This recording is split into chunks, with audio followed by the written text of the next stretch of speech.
दिल्ली में एक चौंकाने वाली खोज सामने आई है, जिसमें पता चला है कि एक मृत शरीर में भी खून रेख सकता है। इस काम से चिकित्सा जगत में एक बड़ी उपलब्धि मानी जा रही है, क्योंकि यह एशिया में यह ऐसा पहला मामला है। डॉक्टरों ने किया कमाल, मर चुकी महिला की रगों में फिर दौड़ने लगा खून। कई लोगों को मिली नई जिंदगी। चिकित्सा जगत में एक ऐतिहासिक उपलब्धि दर्ज करते हुए दिल्ली के डॉक्टरों ने ऐसा चमत्कार कर दिखाया है जो अब तक एशिया में कभी नहीं हुआ था। द्वारका स्थित HCMCT मणिपाल अस्पताल के डॉक्टरों ने 55 वर्षीय मृत महिला की रगों में मौत के बाद फिर से ब्लड सर्कुलेशन रक्त प्रवाह शुरू किया।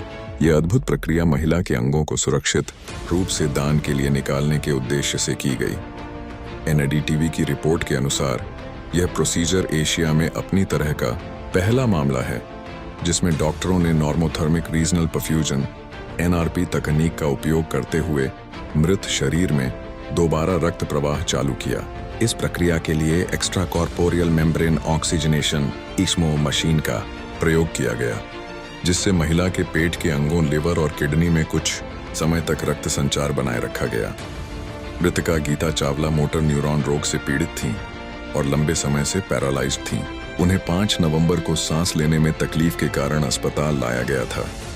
हालत बिगड़ने पर परिवार ने लाइफ सपोर्ट न देने का निर्णय लिया, जिसके बाद 6 नवंबर को रात 8:43 बजे उन्हें मृत घोषित कर दिया गया। गीता चावला ने जीवन काल में इच्छा जताई थी कि उनकी मृत्यु के बाद उनके अंग दान किए जाएं। परिवार की इस इच्छा का सम्मान करते हुए डॉक्टरों ने NRP प्रोसीजर शुरू किया। Manipal institute of critical care medicine के चेयरमैन डॉ. श्रीकांत श्रीनिवासन ने बताया कि भारत में सामान्यतः अंगदान ब्रेन डेथ के बाद किया जाता है, जब दिल अभी भी धड़क रहा होता है, लेकिन इस बार सर्कुलेटरी डेथ DCD के बाद अंगदान संभव हुआ, जिसमें दिल धड़कना बंद हो जाता है। ऐसे में समय बहुत महत्वपूर्ण होता है। NRP तकनीक ने हमें अंगों को सुरक्षित रूप से निकालने में मदद की।